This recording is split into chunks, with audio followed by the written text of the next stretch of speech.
Welcome back to Discovering Academia. We're two college students who travel the world talking with academics about their research, passions, and current events. Today we talk with Richard Miller, a professor of pathology at the University of Michigan and the co-director of the Paul F. Glenn Center for Biology of Aging Research. His research focuses on the key biological processes of aging and discovering interventions that can slow them down. In this episode, Professor Miller describes why there is no single mechanism of aging and how his lab is pioneering the use of aging rate indicators to accelerate drug testing in humans. He also discusses the most successful anti-aging drugs they've tested, like rapamycin, and addresses common misconceptions in aging science, including why he views the focus on cellular senescence and telomeres as zombie ideas, meaning that they're not able to stay dead. We hope you enjoy. Welcome, Professor Rich Miller. Thank you for coming on today. Well, thank you for inviting me. To start off, we'd love to hear, has anyone ever died strictly from old age? Yeah, so the problem is that people don't die of one thing as a general, unless you're like hit by a bus or have a massive stroke or something. It's much more typical that aging will impair your ability to respond to all sorts of bad things. So that if someone has bad eyesight and they slip on a patch of ice, they might break a bone because their bones are weak. And they go to the hospital, and while they're waiting for their bone to be patched up, they might get an infection because their immune system is weak. And then when they get the infection, they might die of pneumonia because they have problems with breathing. So that person, quote, died of old age or something like that.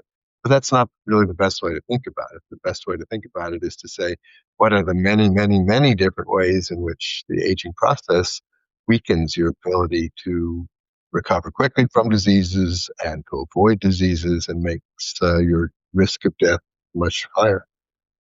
Yeah, that makes sense. And then in order to understand what aging is, could you walk us through some of the key biological processes of aging? Yeah, well, what aging is very familiar to everybody. It's the process that turns graduate students into emeritus professors. As you get older and older, there are obvious things that change in how strong you are and what you look like and whether your hair is gray and how thick your bones are and that sort of stuff. And there are less obvious, but just as important changes in your body that make it harder for you to respond to an influenza vaccine, and sometimes for some people harder to think straight and more likely to get cancer. Everybody differs in what aging does to them. Not every old person is exactly the same thing. But by the time you're in your 40s and 50s, you already know that you can't quite do the mile in 6 minutes the way you used to. And if you need to pick up giant bags of cement and move them to the basement from the trunk of your car, you get your 20-year-old son to do it for you. So all of those are aspects of aging. Then by the time you're 60 and 70 and 80, 90, in addition to those hassles, you're more likely to get a disease that's going to kill you, either something like cancer or stroke or heart attack or diabetes or something, or some cumulative set of difficulties which taken together mean that the next time you get COVID, it's going to kill you instead of letting you go home and relax for a week or two as you get your strength back. And are there specific biological, ways of measuring aging that we use? Well, there are attempts, and I think they're misguided, to sort of try to come up with a single number that tells you how old someone is. And you can see on the face of it, this is not a terrifically useful idea. There is no single number that represents how good you are at all sorts of cognitive things. Some people have lots of emotional intelligence. Some people are really good at doing the cognitive tasks necessary to play chess or to do crossword puzzles. Some people are really good with language, and others are really good with math. There is no number that, in a useful way, smushes all that together. The same is true for health. Some people have wonderful cardiovascular fitness, but they have problems with their muscle strength, or they have problems thinking, or they've lost their sense of smell, or something like that. People have attempted, I think misguidedly, to collapse all of those different aspects of aging into a single number. I think it's not very useful. And it has the obvious disadvantage that once you feel that you've accomplished something by giving someone a number or biological age, you've more or less blinded yourself to all the details that are actually interesting and worth thinking about. And then, in order to understand all the details, is it useful to think about aging at a cellular level and like an organ level and like an entire like organism level? Yeah, that's really important because let me give you an example. If you take a mouse and you put it on a special diet, calorie restriction diet, basically you find out how much food the mouse wants to eat and you give it 40% less than that. They live 30 or 40 or 50% longer. And it's not just that they live longer, but all of the different aspects of aging are slowed together. So the aging of some of the cellular changes that happen in aging, those go slower. The changes in how tissues look and how likely they are to have, precancerous nodules in them, that all slows down.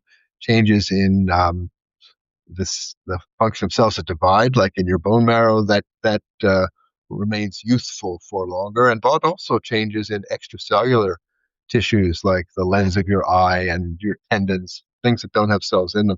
All that is slowed together. The tricky part, the thing that really counts, where a few labs are working, but it really needs a lot more attention, is what causes all of those to slow down at the same time. It's a very familiar phenomenon, so familiar that people tend to ignore it. If you get a miniature schnauzer or a tiny dog like that, that dog's going to be alive and healthy for 10 to 12 years. But if you get a Great Dane or a Mastiff or some mammoth huge dog, that dog will only be alive and healthy for 6 or 7 or 8 years. So everybody knows that small dogs age more slowly, but it's such a common phenomenon that no one, unfortunately, till recently, began to think about, now, why is that? What does that teach us about aging? Everybody's also familiar with this across species. You know that if you've got a pet mouse and you're lucky, it might last 2 years. But if you get a pet dog and you're lucky, it might last 10 years, or a chimp, maybe 30 years, or a pet whale, 200 years, something like that. So it's very well known to everybody, even by the time they're sort of in elementary school, that um, members of different species age in very similar ways, but at very different rates. So that's the phenomenon we want to study. How does the changes in the cells, the changes in tissues, the changes in organs, and the changes in multi, systems that involve feedback loops between the brain and your heart, or between the brain and your GI tract. All of that changes with aging in ways that can be slowed down. I mentioned a caloric restriction, but the thing that my lab specializes in is drugs that can do that as well. I'm sure we'll get to that eventually, and it's true across species. The problem is what pushes back, what postpones so many different kinds of changes in things that are slowing aging. And is that where the Unitarian thesis of aging comes in? That all of these changes kind of occur or start to occur at the same time? Well, not exactly. I mean, the Unitarian theory you got from a paper of mine, it was kind of a joke on the Unitarian religion. But at the time, I was trying to set up a contrast, which I think is still, unfortunately, still an active controversy, though it shouldn't be. There are lots of people who say, oh, well, you can never study aging because aging of the brain is one thing, and aging of the eyes means something else, and aging of the liver means something else, and skin aging and hair aging. So it's any one of those is complicated. So you're really kidding yourself, these people say, by thinking you can study the whole thing together. Now, the reason I think they're wrong, and I think it's important to think of aging as a unitary process, is that you can slow all of these things down. Nature does it all the time when she's making a long lived species. We can do it in many breeds of slow aging dogs and slow aging horses. And now we have diets, at least 3 diets, at least 13 drugs, um, and at least half a dozen single gene mutations that slow the aging process and slow all of those things down. So the notion that you can't study aging because it's so heterogeneous in what it affects, I can see why mistake is a popular one, but it's time to admit it was a mistake and move on. And like we talked about a little bit earlier, I think everyone would agree that the recognition of aging as a clear factor of life is, let's say, understood across the board. But is there a similar understanding among the science community about the mechanisms of aging? So there are two interesting things to say about that. I mean, I hope they're interesting. One is that there are no mechanisms. There is no such thing as the mechanism of aging. For 50 years now, most of my distinguished colleagues thought what they really needed to learn about was the mechanism of aging. Was it DNA damage? Was it mitochondrial badness? Was it cross-linking of collagens? Was it autoimmune attack? And if you worked on T cells, you were sure T cells were the mechanism of aging. And the reason this is mistaken and a waste of everybody's time is that there is no mechanism of aging. The things that cause some of your brain cells to die are different from the things that cause your tendon proteins to get cross-linked. And they are different from the ones that cause shifts in your stem cell population in the pancreas or in the bone marrow. There is no single mechanism of aging. The car metaphor is useful. There is no single thing that causes you decide to go and buy a new car. Sometimes it's that the steering wheel isn't working, or you've paid for 3 transmission repairs, or there's rust in the undercoating and the car doesn't work anymore. So there is no cause of the aging of a car. And similarly, there is no cause of aging in animals. What is much more important, though, is what is it that causes all of these things to get slower when you evolve or use a drug or have a genetic mutation that extends lifespan and slows the entire aging process. The second part of your question was, do scientists understand this? No, no, their scientists are not that good at at thinking about aging, fortunately, even the ones that have made a career in doing it. So the notion that if you're trying to study what is the cause of aging, the notion that you're wasting your time, it hasn't yet to catch on. There are an awful lot of people who are convinced that the thing they study is the cause of aging. They're interested in cellular senescence or bone marrow stem cell shifts or DNA damage, and they'll argue once they've had a couple of drinks in that their thing is the cause of aging. And it's a shame because what they really ought to be doing is considering different ideas on the much more interesting question, what times the process of aging? What is responsible for differences in the rate of aging, not the alleged hypothetical non-existent cause of aging? Yeah. And then are there some key processes in the body that like speed up aging across all these different systems? I'm thinking of this because like different drugs target different pathways, whether it's like mTOR pathway or glucose like regulation and those types of things. You said speed up aging, and that's the first place to rethink it. There, nothing speeds up aging. They can make animals sick and they die young. Yeah, that's not hard at all. Dozens of ways to do that. But the notion that what you've done is made them die because you've sped up aging, though it's popular among people who do that to get grants. It's just nonsense. It doesn't make any sense at all. However, if you rephrase your question, you get an interesting one. What are the targets or proteins or enzymes or pathways that slow down aging? Very different thing. And yes, there are a dozen really good candidates that people should be studying and are studying. And there are probably another dozen or so that make equal sense that we haven't thought of yet. You mentioned mTOR, which is the target of rapamycin. That's become very popular. We published a paper in 2009 showing if we gave rapamycin to mice, they live 30%, well, 25% longer. Now we have it up to 30% with combinations of drugs. So learning how that happens, that's very fruitful investigation. How is it the mice treated with rapamycin? Why is it they get less cancer? Why is it that their kidneys last longer? Why is it their brains last longer? Why is it they don't get or specific kinds of autoimmune disease? All that's important. And rapamycin, that is the target of rapamycin, which is an enzyme. That's a really good candidate, but there are a couple of dozen that at present also look good, and people should be studying them, and a lot of them are being studied.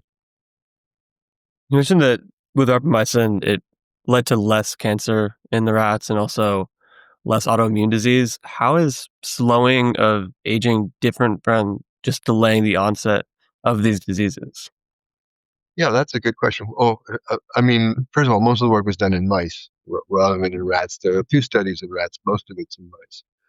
So, what you've put your finger on a really important question: how is it that when you treat a mouse with rapamycin or a calorie-restricted diet or half a dozen other drugs, that all of these different aspects of aging slow down to the same extent and in the same way? Maybe not all of them. We're still working that out, but certainly sort of a lot of them.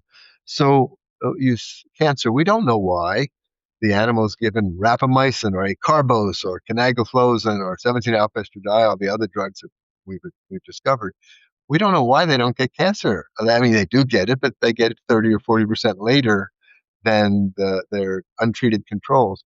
You can make up some interesting stories and test them. It might be, this is my own favorite guess, though it's just a guess. It might be that aging causes the immune system, which helps protect you against cancer, to get worse. And in these animals that are aging more slowly, maybe the immune system stays good for longer. And when the immune system stays good, cancers get started and the immune system finds them and knocks them out. Um, there are molecules in the brain, for instance, double cortin is a famous example, which means that your brain is making new neurons to replace neurons that have died. Well, all four of the anti-aging drugs that we've tested, they make double cortin go up in the brain of young adult and in one case, older adult animals. So we suspect that if these drugs help mice retain their cognitive powers for longer, maybe it's because they've preserved the ability to make new neurons because the double cortin has stayed up. So you can come up with pretty good specific molecular and cellular hypotheses. Why is it that they don't get obesity so much, or they don't get metabolic syndrome, or they don't lose immune defenses so much? You can come up with good, specific molecular hypotheses and then going about testing them. Now that we have at least 10, probably more than that, but at least 10 different ways of slowing aging in mice, we can start for the first time ever to ask the key question: what do these have in common? If there are common things that are always flipped or switched in an animal that's slow aging, regardless of how you make it slow aging, you see them all the time, then those are most likely, we call those aging rate indicators, then those are the ones that probably explain all the good stuff you're getting disease by disease by disease. What it gives us the challenge: what's upstream? What's actually controlling all of those aging rate indicators when you give it drug A or drug B or drug C or diet one or diet two? Yeah. And then could you expand a bit more on what the aging rate indicators are? Like, I liked the example I've heard you say with the car and like speedometer, odometer, and also just and like do we have examples of some of these indicators? So the idea of aging rate indicators is kind of new. That is, our first papers on this were published 3 or 4 years ago, and they have not yet fully permeated into the community's discussion of aging and how to measure it. Basic idea is pretty simple. The basic framework idea is that you've got normal mice or normal people or normal dogs or whatever, and you can make slow aging people and slow aging dogs and slow aging mice, maybe by a drug. Maybe they had good genes. Maybe you put them on a calorie restricted diet.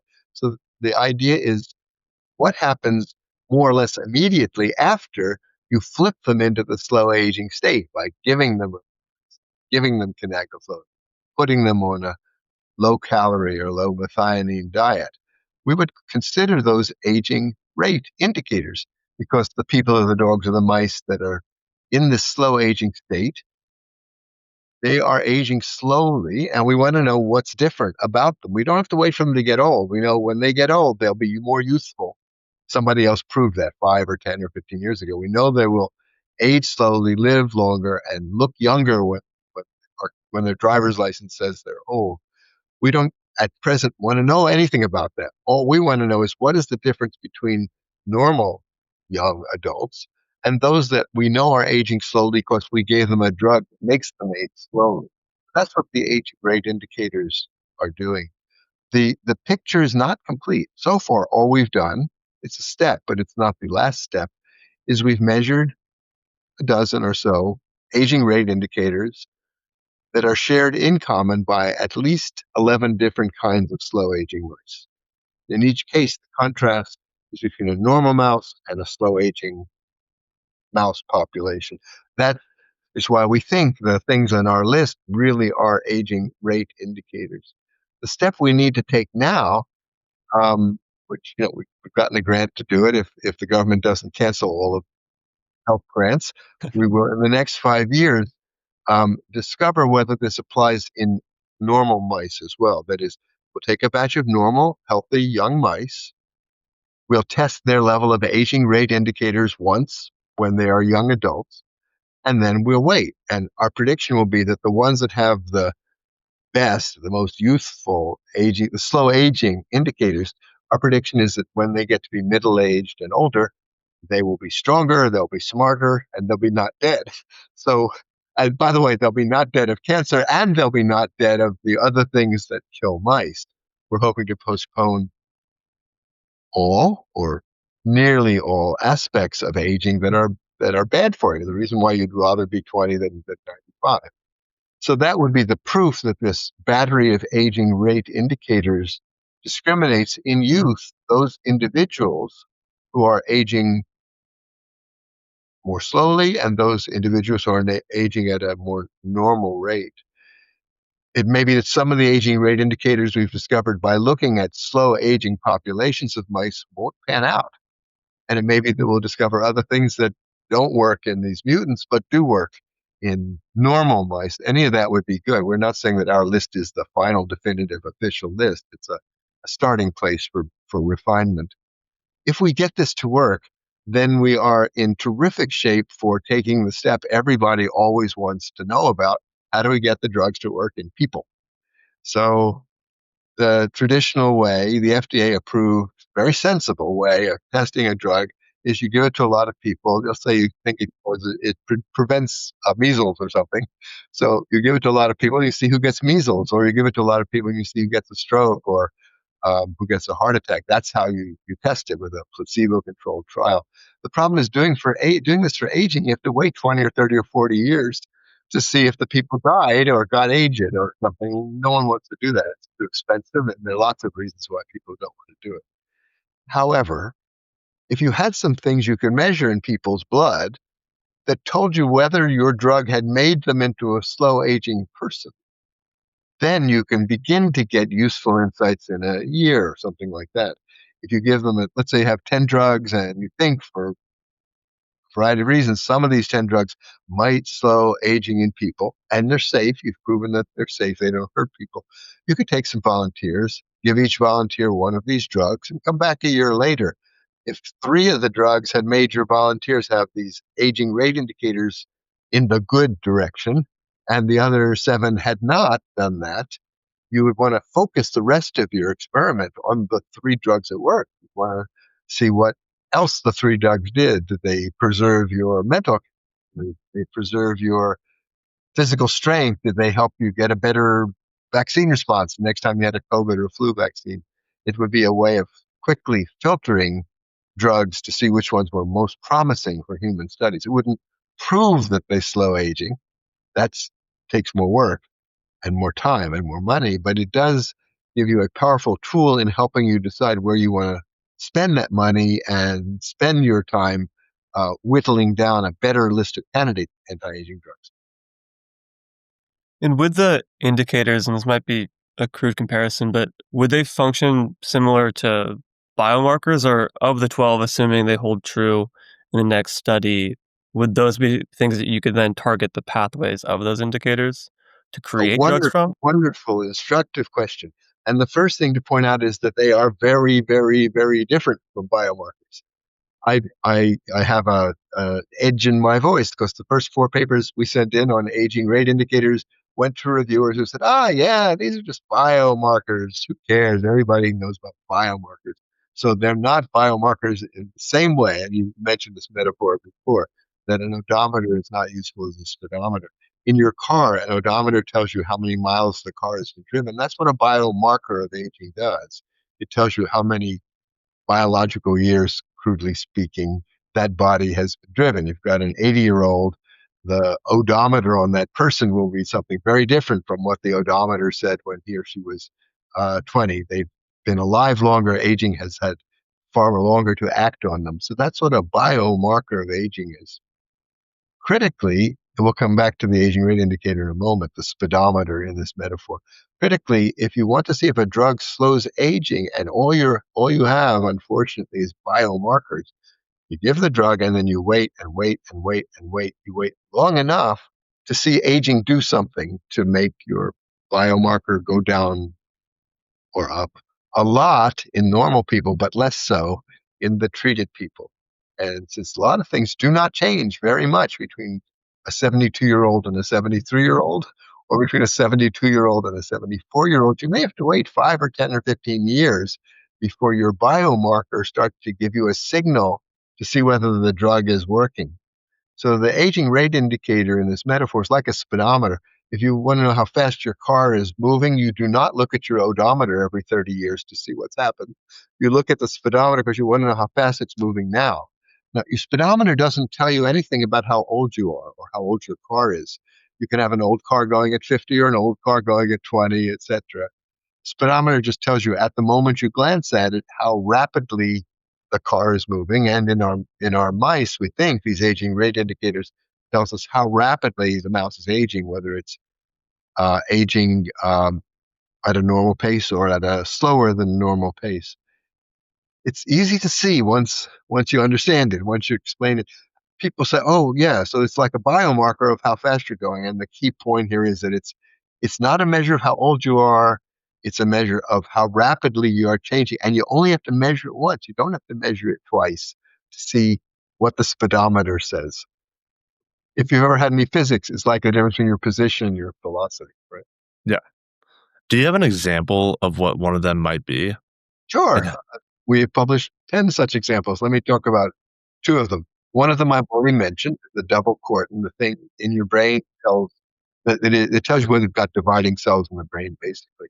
All 10 the slow aging mice we evaluated, that's 5 mutants, 4 drugs, and the calorie restricted diet, they all make double cortin go up. It's not a matter of reversing aging because we've looked at young mice. All of these are young adult mice, all except one of the mutants with the young adult mouse. And double cortin goes up. So that's a candidate aging rate indicator. Another would be to look at the fat. There are two kinds of cells in your white fat. There are um, fat cells that accumulate lots and lots and lots of fat, lipid, inside. That's why you have giant blobs of fat all over you. But there are others that are smaller and take the fuel and they turn into heat.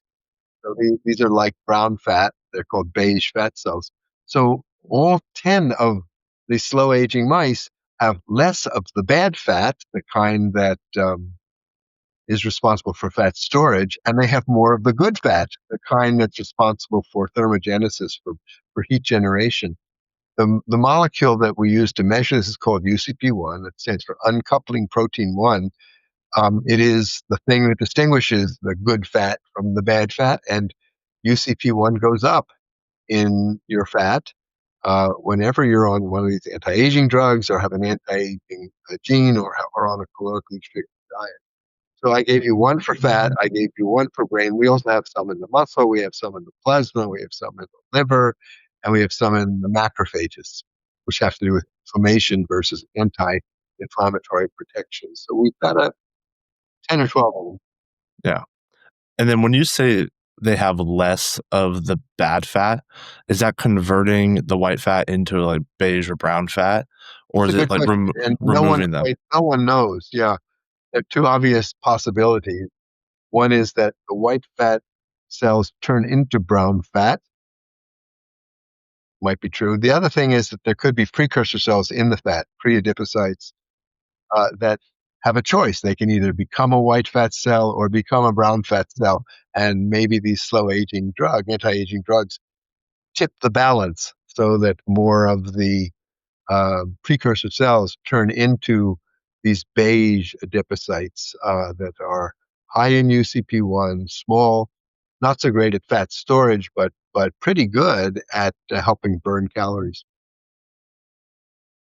And then looking at the testing of anti-aging drugs, like right now, what are some of the measures or metrics that you use to evaluate the success of a drug? Because assuming the rate indicators are still being developed. Well, I don't think I've mentioned the term ITP yet, but we're going to have to. That's the Interventions Testing Program, the ITP. It was started 21 years ago by the National Aging Institute. It supports studies at three labs: my lab at Michigan, plus Randy Strong's lab at the University of Texas in San Antonio, and Ron Korstanja's lab at the Jackson Labs. Each year, the international scientific community gives us 20 or 30 suggestions for drugs they think will work. We pick five that our committee of experts thinks are worth testing, and we give them to mice. The first time through, the first time we try a new drug, we only have one criterion. Did the mouse die? We just count live and dead mice, and we simply look for things that postpone death and improve survival in the mice. If we get some winners, and we now have 14 winners, 11 published and three that will be in our next paper. When we have a winner, we then go back and we do it again. And this time we are trying to answer the questions you just posed. Does it does it preserve strength? Does it preserve immune function? Does it preserve psychological function? Does it block the development of diseases in multiple tissues? We're hoping to start cognitive tests. We're going to add those to our test batteries soon. So the way our program is structured, when we have a winner, of course, we publish it. And we know that the world has experts on immunity and experts on bones and experts on eyes and hearing and skin. We're hoping that whenever we publish a paper saying, hey, look, this drug slows aging, somebody who knows what he or she is doing in those areas will say, hey, I want to give that to some of my mice. And does it slow the liver disease? Does it slow the kidney disease? Does it slow cataract development or whatever? We do some of that, but we're just three labs and we're not experts on every single aspect of age associated change. So the real goal of the program is to stimulate and help guide detailed tissue by tissue, cell by cell studies in other laboratories. Yeah. And then could you also get a little bit more detail on the ITP process? Because I found it pretty interesting how it's all three labs are concurrently running the same studies, right? Yeah, the way we worked it out, I mean, the literature is, up until 20 years ago, was filled with papers where one lab said, hey, I tried this drug, it worked, but then no one ever wants to spend the next 4 years checking it out, because if it doesn't work, you get to publish a paper saying, sorry, it didn't work. And if it did work, you get to publish a paper saying, yeah, we agree, but there's no thrill or fame in that, even though it's important replicative science. So what the ITP does is we have two committees, actually, an access committee and then our executive committee that picks the drugs. And then every one of these three labs uses the same drugs at the same concentration on the same kind of mice, same bedding. That you cannot change. I cannot change the protocol for the Michigan mice without permission of the other two leaders, plus the NIA staff representative, a physician scientist, a researcher named Jennifer Fox. Unless all four of us agree, we can't change the protocol at all. And we like to maintain stability so that the protocol we're using now in year 21 is the same as the one we were using 5 and 10 and 15 and 20 years ago. So that protocol standardizes on a particular kind of mice, genetically heterogeneous mice, so that no two of our mice are the same, but they're all brothers and sisters, basically. And we have the same bedding, the same food, in the same base diet, at the same concentrations. That allows us, if a drug works at all three sites, even though every site differs a little bit in how warm the room is and how humid the air is and what the local water tastes like, if it works at all three sites, we, and more importantly, the scientific community, can view that finding as quite robust and likely to be believable and reproducible. We sometimes find, however, that a drug gives a really great effect at one of the three sites and either no effect or a middling good effect at the other two sites. And we publish that, and we have to be honest. Not every scientific experiment gives a completely compelling, consistent finding. That's just how life is. If it turns out that the drug works great at one site and fairly well at the second site and the third site, we publish that, and people can decide for themselves whether they want to spend time working on that drug. We typically test each drug at only one dose, and we do our best to guess what the right dose is, but that's only a guess. And it could be, if we pick a dose of 30 parts per million in food, maybe the real dose that works best is 100, or maybe it's 10. So if we get a response that's kind of wishy-washy or a little inconsistent at 30, a smart move, if our budget allows, would be to go back the next year and test it at 10 and test it at 100. It is sometimes, often the case, that a drug that worked somewhat or inconsistently at the first guess will work better at a higher dose, or occasionally even at a lower dose. Are there criteria for like fully rejecting a drug? You mentioned, if it kind of works at one and it works well at the other, then ideally there will be another round of testing at a different dose. Is there a scenario when Cannot definitively state this drug will never work because it might work at a different dose, or it might work if the diet had more fat in it or something like that. So when we would never say we have definitively proven that resveratrol cannot extend mouse lifespan at all. However, if a drug produces no benefit or actually a harmful effect, which we've now seen 4 times for 4 different drugs, we have to ration our money. We don't have a great budget. We have a decent budget, but it's not nearly what we need to actually make rapid progress on these drugs.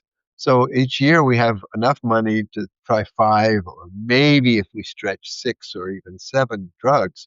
So we don't want to, quote, waste our limited resources on retrying a drug that seemed not to work at all when we tried it the first time. We want to reserve our limited capacity either for multiple doses of drugs that look kind of maybe okay, and more importantly, trying out new drugs that no one has ever tested, but which have some either scientific promise, or occasionally because they're being sold by hypesters and fraudsters and con artists. There are a lot of people that say, try my special kind of resveratrol, or my special kind of nicotinamide riboside, or my special brand of fish oil or curcumin or whatever. And there's enough popular interest in this. And who knows, they might be right. Some of these drugs, despite the absolute lack of evidence in most cases, some of these drugs just might work. And so we will sometimes pick a drug because it has achieved a certain amount of popular fame or interest and test it. They've never worked, but at least we're making that contribution to the literature. Yeah.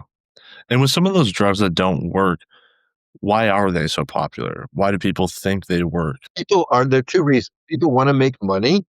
I'm sure you've noticed that. And if they can look you straight in the eye and wearing a white coat and say, I won a science prize once, and by God, I take this stuff. Trust me, it's really great. You're tempted to believe them.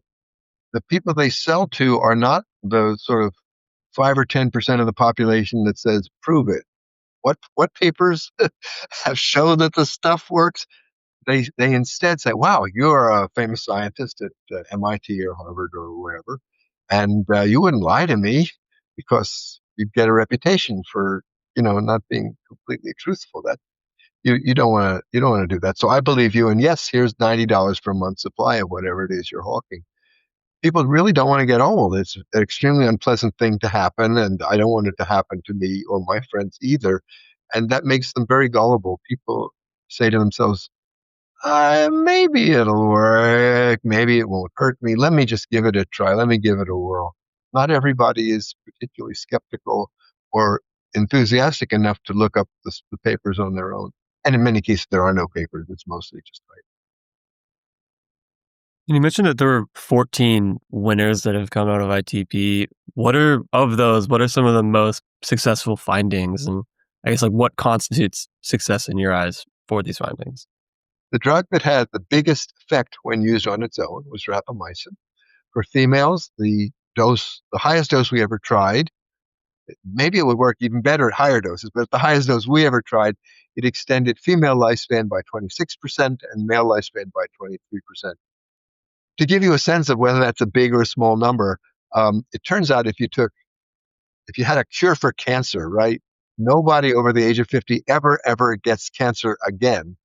You have increased human lifespan in the United States by 3%. It's actually about 2.7%. So the rapamycin by itself does 10 times better than you'd get from a complete cure for cancer. And if you ask people, would it be good to have a cure for cancer? The answer is almost always yes. I would like to have a cure for cancer myself. However, the drugs we have which work on aging do 10 times better in a mouse situation. If they worked in the humans in the same way, the amount of active, healthy, productive lifespan one would get would go up by 10 times better than a complete cure for cancer. So the second drug that we have that worked almost as well as acarbose, and acarbose and the third drug, canagliflozin, they work on lowering blood glucose. They don't put you into hypoglycemia, which could make you faint. Okay, they don't do that.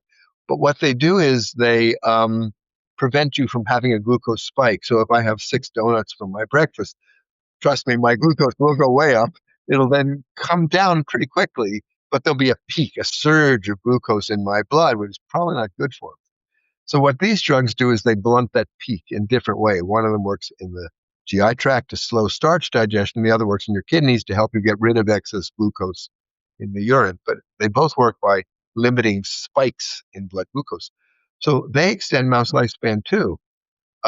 If I were a cancer biologist, and I've been ignored by dozens to hundreds of cancer biologists in the last 10 years when I say this statement, I would really, really like to know why you can postpone cancer dramatically in mice by blocking peaks of blood glucose. Um, the combination of two of those drugs, rapamycin plus acarbose, is the best we've ever gotten. If you give it to male mice, you get 29% lifespan increase, which is the best combination, best single effect we've had. The first time we had a combination that worked better than either drug used on its own. So that's our current record breaker. And then the 3 or 4 others that give you a 12 or 15% increase in lifespan.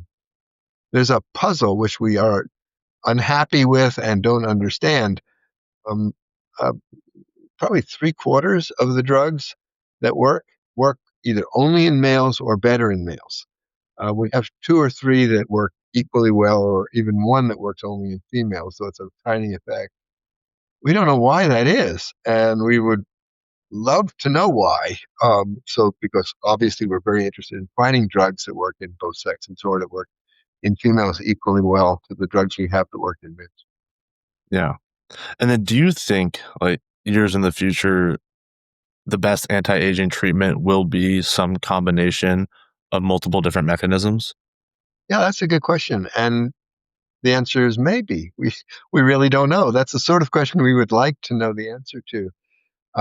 It's possible that some drugs will specifically improve your immune system, and others will specifically improve your cognitive powers, and a third set will modify the stem cell compartment.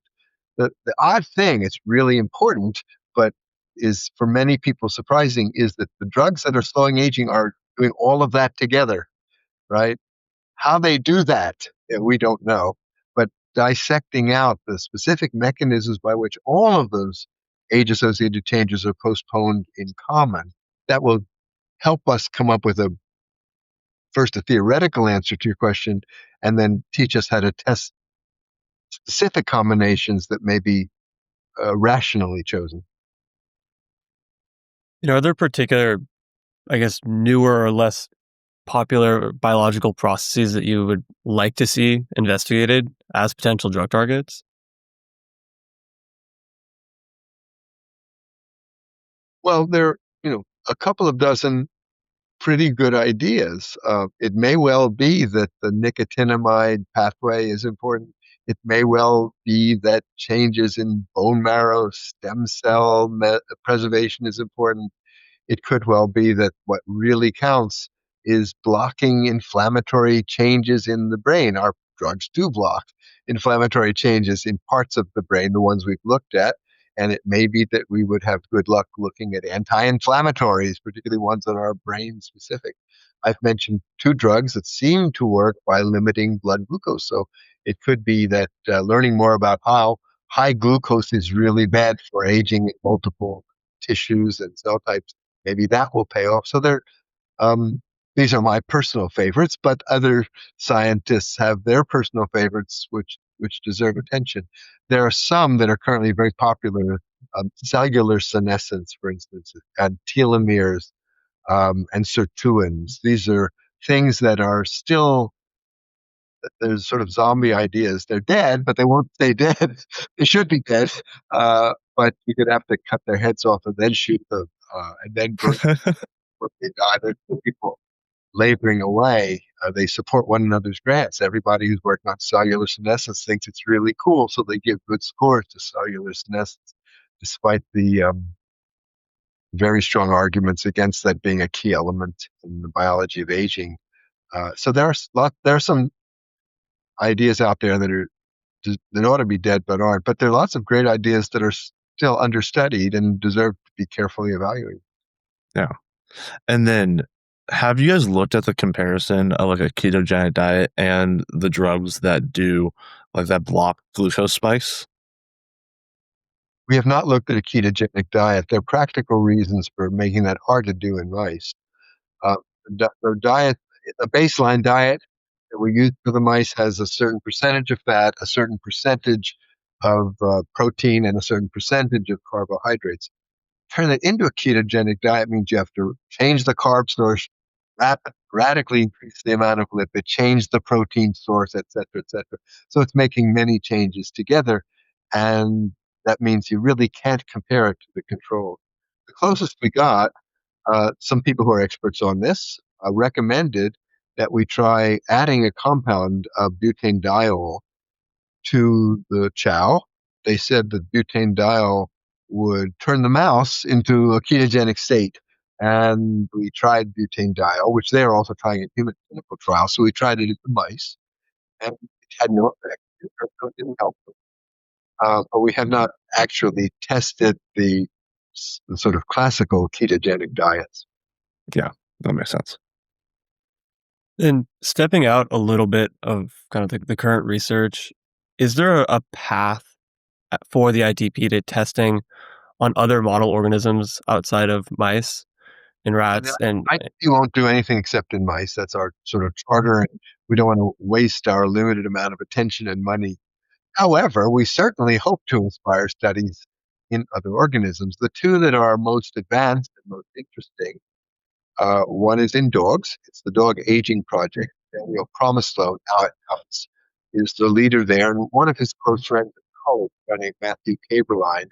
They both used to be one in Seattle. They both left. Matthew is uh, a part of the Dog Aging Project he's gotten a grant of his own to study rapamycin in dogs.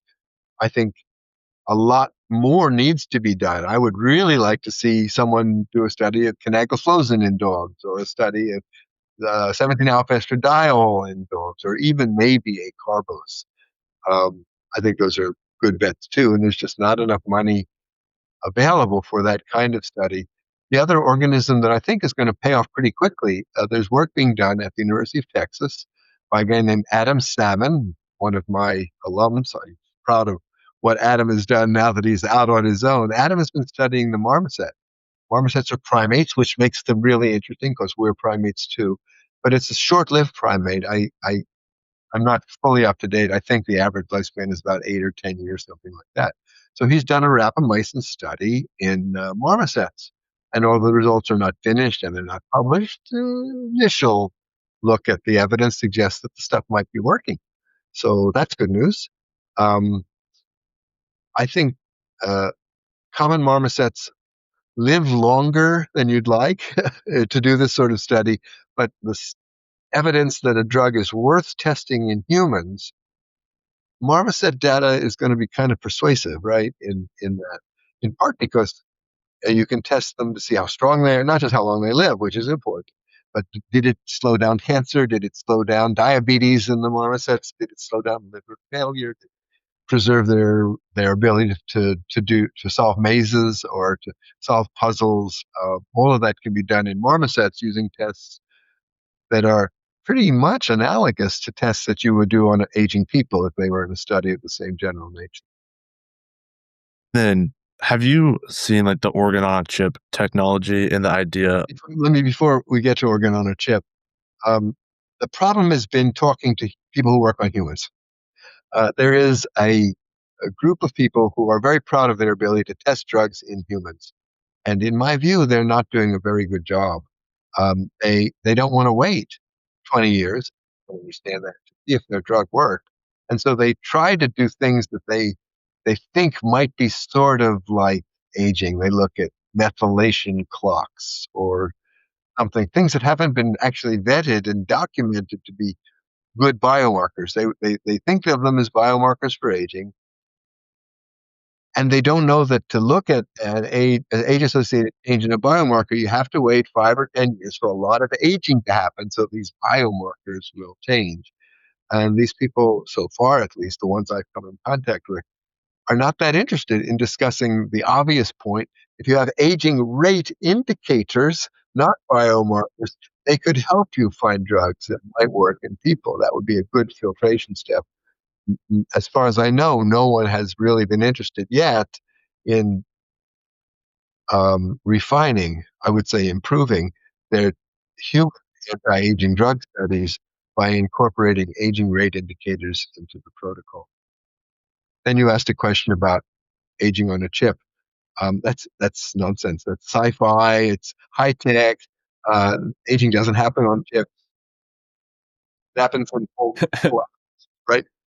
Yeah, the idea is Work in a microchip or a biological reactor and try to talk yourself and your funders into thinking it's sort of a little like aging, maybe, isn't it? But I think it's a very tough sell, except to those who come in with predisposed to think it would be likely to work. And I'm not one of that crowd. the idea I had on that was more if you have like brain cells, the ones that would be making the proteins or the aging rate indicators in the brain, if you gave the drug and that increased that, that could be That's actually really a good idea. So we're actually working on this in collaboration with George Murphy and Rusty Gage and some other people. What George and Rusty have are two different methods for taking a bit of skin, putting in tissue culture, and then making it into neurons. They have two different ways of doing it, and both ways work pretty well. So if you were asking, I have 1,000 drugs, I want to see which of these drugs do something good to a neuron. You can do it now because they have cells that are happy, including human cells, that are happy growing in culture. They're not in the brain anymore, and they're still neural-like. I mean, they'll conduct neural impulses and make synapses and things like that. That's a major technological triumph and sets the stage for the kind of work you want to do.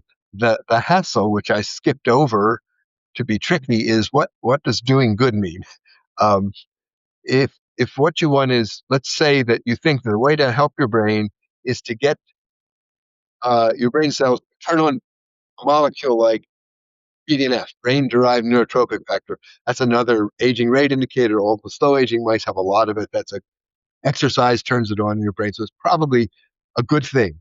So you could screen drugs using these cultured human neuron-like cells to say which of these drugs turn on BDNF. That's a great idea. It's not my idea, but we're doing it. We're working with Rusty and George and their colleagues to try to do just that. The catch, and it's not a fatal flaw, it's a great idea to do it that way.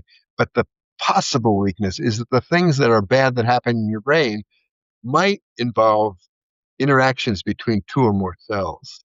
So it's possible that what goes wrong in your brain is that the glial cells, not the neurons, but the cells that are around the neurons in the brain, they get more inflammatory and they start to make one or more bad cytokines. And the cytokines go to the neurons and cause the neurons to die or get sick or something. That's much harder to model in a single cell culture. It's not absolutely impossible, but you really have to have very strong specific molecular ideas about which glial cells go into what state, what do they produce, what aspects of neurobiology are then being changed before you use it as a platform for drug screening.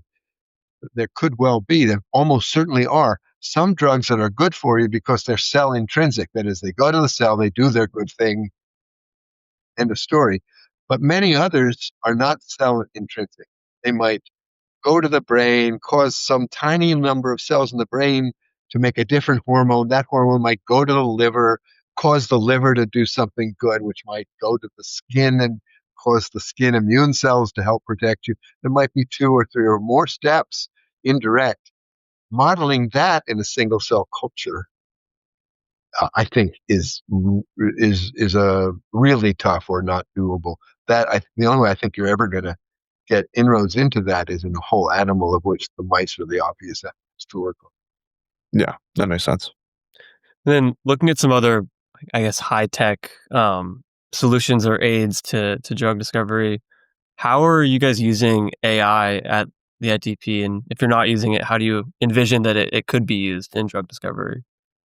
It's wonderful to play chess. If you want to cool down after a long, hard day at the lab, playing chess against an AI is really recommend. If you want to have fun, pretending to be talking with a psychiatrist, AI is really great for that. And it's a wonderful toy. I can see why people want to play around with it. I'm not aware yet of any important discovery in aging that came about because of AI. Um, there are people who say, yes, I'm going to sprinkle some AI juice on my system and that will help. And that's cool. But I would love to ask them exactly what questions they think a specific AI algorithm can solve that, that, and prove it, that they need to solve. And then they think they can't solve it unless they apply a specific AI approach to that. Now, there are things related to AI and specifically machine learning algorithms for, say, nonlinear regression that actually do work. Those are really important. We've just published or submitted a paper in which a student of mine, a guy named Breton Badenoch, used a machine learning method for looking at the kinds of changes in your blood chemistry that occur with drug 1, drug 2, drug 3, drug 4. What he programmed his statistical routine to do is to say, what are the common factors? That is, what factors in the blood are best at discriminating the slow aging mice from the regular old mice? That was a hard problem that one couldn't solve just by sort of looking down the spreadsheet yourself.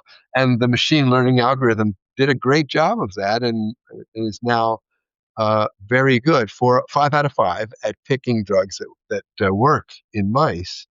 It also has the great advantage. It tells us which metabolites, which of these blood chemicals are the influential ones, the things we want to look at when we're developing ideas for new drugs. So complex statistical programs are already playing and will continue to play an important role in all sorts of science. But what people are thinking about is AI so far are, some of them are very successful at working on protein folding, for instance. That it's made major strides on that. But the things that have gotten a lot of funding and attention are things that produce natural language speech. Not often, not always right. One of my colleagues is developing a drug screen in mice, so he took one of the more popular AI thingies. Said, which drug will work better, rapamycin or resveratrol? Now we know the answer. The answer is rapamycin. We wanted to see if the chat thingy could do that. And it solemnly said, there's good answers on both sides of that equation. Here, why you might think rapamycin, and here's why you might think resveratrol. And my friend said to it, yes, no, I know that stuff. Which is the better argument? And the thing couldn't get off the, well, there are good arguments on both sides. You've seen our government, the economic geniuses who are running our government, a program called Grok, program that Elon Musk has developed, to ask it what is the best formula for deciding on what tariffs should apply to each country. And it came up with absolute nonsense, complete ignoramus. But it was confident. And if you believe that AI can solve that problem, you would use that to ruin the world's economy, as has been done. If you find something AI can do for aging research, let me know. I would love to hear about it. Yeah. I think it's probably still too early. And I would, Me too. yeah, because I think the stuff that I've been hearing about the most would be if, let's say, the aging rate indicators come about, and then it's like, okay, those are the targets now, based on the training a very specific model to be like, what chemical compounds would match these or speed that up. That Yes, could work. that's very good. One of my collaborators, a guy in Michigan named Sriram Chandrasekaran, sorry, uh, an expert in what he calls in silico cell modeling. He'll put together a complex model with hundreds of components. This enzyme modifies this chemical, which then modifies this enzyme. And when these two enzymes go up, the cell will turn on more of this messenger RNA. That's what he's really good at. So he can look at a model that he made of a cancer cell and say, here are 1,000 drugs that modify these enzymes. Which drugs will kill the cancer cell? That he's become very accomplished at that. So we're working with him now. We haven't gotten anywhere yet, but we're just starting to say, okay, here are the things that the good drugs do to the liver cells. All of the liver cells from all 10 kinds of our slow aging mice, here are the metabolites that go up, here are the metabolites that go down. Can you please construct an in silico, a computerized model for what a normal liver cell looks like and what the liver cell of these slow aging mice looks like, and then put a circle around the elements that are changed. So we can use that then to say, oh wow, I wonder if there might be drugs that change those four enzymes together. I think that these computer dependent model systems are in their infancy and are highly promising. So far, not much has been accomplished with them, but I think 5 years from now, it would be entirely plausible that they become important elements of our drug search. Yeah, that makes sense. And then you mentioned it briefly before, but are there any common misconceptions in aging science that you would like to comment on? Particularly, you're mentioning, telomere length is something that you felt strongly about. Yeah, the world, including aging conferences, is filled with common misconceptions. The most important is that throughout the informed public, that is, people who go to universities, people who run for a seat in Congress, and people who run major research institutions, they haven't quite gotten it into their heads yet that you can slow aging, right? And that slowing aging is kind of a good thing to do because then people stay healthy longer instead of being sick and then dead. They can stay healthy longer. And that the right way to actually help people stay healthy and productive and active longer is to slow aging. The general feeling in people who aren't thinking very much about it, and unfortunately, even among a lot of scientists, is that no, you can't slow aging. You're wasting your life looking for slow aging drugs because you can't slow aging. And they're wrong, but they haven't figured that out yet. One of the reasons it's hard to figure that out is that most of the people on TV and in Las Vegas conventions of the American Anti-Aging Association, they have something to sell, and they don't mind lying or concealing the truth in order to get you to buy their stuff. So those of us who are actually interested in serious science and developing anti-aging drugs are sort of lumped in the collective consciousness with those charlatans and hucksters, which is not good for the field at all. It gives it a sort of a yucky, icky kind of aura about it, and it makes it harder for people to take us seriously and harder for scientists to decide they really want to work on that. Those are the sort of community vibes, in a sense, or community hidden assumptions, latent assumptions, unexamined wrong assumptions that are most importantly getting in the way of making progress. If a president goes on TV and he or she says, "We will devote the resources of my administration to conquering cancer," everybody applauds and the popularity goes up. Everybody's in favor of conquering cancer, or in the last decade, conquering Alzheimer's, all that's good stuff. If a president goes on TV and he or she says, "I'm going to devote the resources of my administration to slowing the aging process," you say, "Well, hey, this fellow's going off the deep end. You can't slow aging." And that's the problem, because it is possible to slow aging. We've proven it in mice over and over and over again. And it is not currently possible to stop or even slow Alzheimer's, or to stop or even slow cancer, except by slowing the aging process. So the community understanding of the success and promise of anti-aging research is currently the major barrier to making more rapid progress.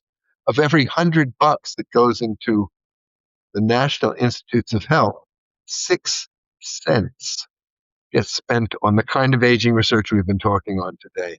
And that's insane. I mean, I'd settle for 1%, which is a 16 times increase in the amount of money going into the science. 10%, which would be a 160-fold increase, that would be about right, I think. But no one is interested in my opinion about this. Then there are specific misunderstandings about which lines of investigation are most likely to be productive. There are historical reasons for thinking telomeres or senescent cells might be the key. It's now, in retrospect, obvious that people were misled, not by fraud, but by a misunderstanding of how to interpret strong, reproducible, but misinterpreted sets of data. And once you have a critical mass of people patting one another on the back and making awards to one another, it's very hard to sort of scrub that out of the system. There are sort of 100 labs now which are firmly committed to the notion that senescence happens to a cell, that you can make a cell be young or a cell be old, and that getting rid of the old cells is all you need to do. There are a dozen companies with massive capitalization from venture capitalists who have money to burn and don't want to talk to people who disagree with them. They'll throw $100 million at this idea. Let's throw in things on cells, make the cells younger, without stopping to ask whether the bad things that happen in aging are because you're filled up with old cells or not. This complex community of people who all buy the same interlocking sets of hype, they make awards to one another. They review one another's grants and give them all good scores. They get into the best journals because they tend not to want to. The editors and the people who are venture capitalists tend not to want to talk to people who are skeptical about this line of research, which seems really, really exciting, and they've seen mentioned in the New York Times and in The Economist, so it's got to be good, right? There's a lot of that. I think you mentioned telomeres. Uh, I would have included telomeres, that's for sure. Senescent cells, which comes from that same sort of general area of science, and there are sort of a dozen others. Yeah. And then just to be like clear, I think you're saying like if we were to give more funding for aging, we would actually increase the like efficacy outcomes of all the other individual diseases that kind of fall downstream of aging. That's the hypothesis, and I think there's pretty good evidence for it. For instance, the oldest discovered effective treatment is this calorie-restricted diet. And the mice on the calorie-restricted diet, they have slower development of cataracts. Their immune system stays better for longer. Their bone aging is more slow. Muscle aging is more slow. They live longer. They get fewer cancers. It works in 95% of the different genetic backgrounds that have been evaluated.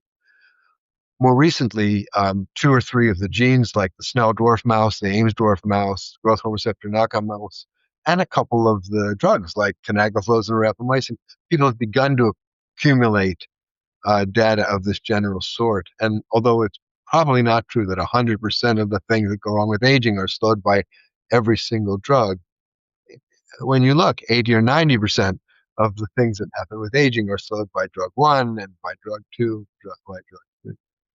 So it's a supported conclusion that many aspects of aging are slowed by these anti-aging drugs. Therefore, if you gave them to people, and they work in people, something we don't know yet, but if they worked in people, the expected outcome is that an awful lot of age-sensitive diseases would occur, but they would occur later. Yeah, that makes sense. And then wrapping up, do you have any advice to researchers in the field or any last words you want to part about the need for attention in biogerontology in general? Well, we've touched on that important question many, many times during today's discussion. I would ask, if I had to make one pitch, I would ask people who are not trained in aging research, but are trained in, say, heart attacks or vascular disease or bone disease or cancer biology in particular, um, to try to peek over the silo that protects them from being contaminated by the results of aging researchers. The cancer biologists, at least at Michigan, and I think nationally, they think that cancer biologists have perfectly proven ways of discovering anti-cancer drugs. That's what they do. They're the world's experts at it. They're really good at it. The drug companies pay them for their consulting services. Notion that someone who's not a cancer biologist has a new idea, a way of, and it actually works. It actually slows cancer over and over again, many kinds of cancers. They sort of understand the basis for that, but not enough for them to actually change anything they do. And I think that's a terrible loss of opportunity. I haven't had equally frustrating sets of conversations with the brain biologists and with the muscle biologists and with the heart biologist, but it's only because I have a limited capacity for frustration. I was on a radio show. This is before podcasts were invented, believe it or not. It was an actual live radio broadcast with a guy named John Trojanowski, who was head of Alzheimer's research at Penn. He and I were on good terms. He's a really great researcher. He died a few years ago. And the radio interviewer asked me what I would do if I were in charge of Alzheimer's research. And I said, it's obvious.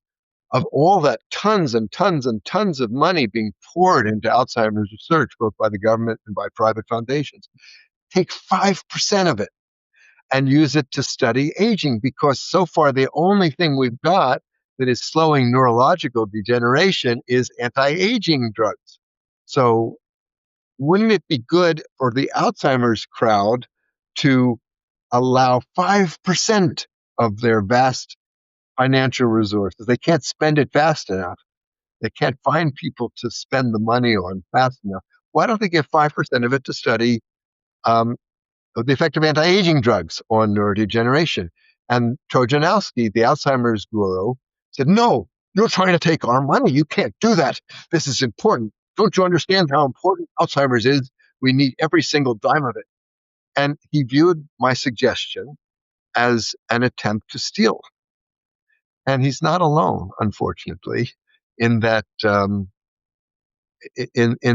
understanding. And it's, I think, a terrible shame and is retarding progress in the preventive medicine and our understanding of multiple diseases, nearly every disease that people get. The main risk factor is how old you are. If you're 80, your chance of getting diseases 1, 2, 3, 4, and 5 is enormously greater than when you're in your 30s. That's because of aging, and people outside the rather narrow field of aging biology, they kind of know that, but they don't understand that that's what they should be focusing on. People want to focus on how does cholesterol cause heart attacks. That's important, but far more important than cholesterol is how old you are. And they just don't ever work on that. It's somebody else's problem. That's the problem of the aging biologist. That's the message that I hope not just younger scientists, but even older scientists would open their minds to. Somebody in the early 20th century was asked, what is it going to take before quantum physics and the Einsteinian revolution became the dominant mode of discussion, replacing Newtonian mechanics. And this fellow said, well, eventually all the current physicists will die and they'll be replaced by people who learned this growing up. Unfortunately, it's kind of a cynical, but alas, potentially accurate way. I think the notion that aging research as the key to understanding pathobiology and prevention of multiple diseases is going to be hard to accomplish while the decisions are being made by people who grew up without that tradition.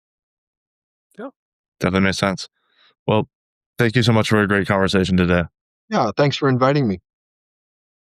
Thank you.